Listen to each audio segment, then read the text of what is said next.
Clarisse Karasira mu minsi mike ishize yasohoye indirimbo ikaba imaze kurebwa n'ibihumbi 41 ubwo yayisohoye ku itariki 28 z'ukwa 10 2024 ariko uyu munsi wa none nkaba mbibagejejeho ku itariki ya mbere y'ukwa 11 2024 kwiga no guhozaho.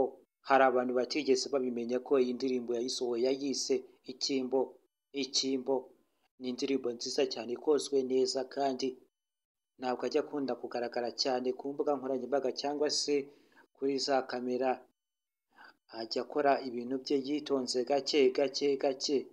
Ikaze ndi umugaragu w'ibyegeranyo n'amakuru pero nk'uko nagiye mbibagezaho iyi ndirimbo ntabwo nanjye maze iminsi nkora kubera akazi kenshi, ariko mu gihe mbonye umwanya amakuru nyabagezaho nk'uko nabibasezeranyije.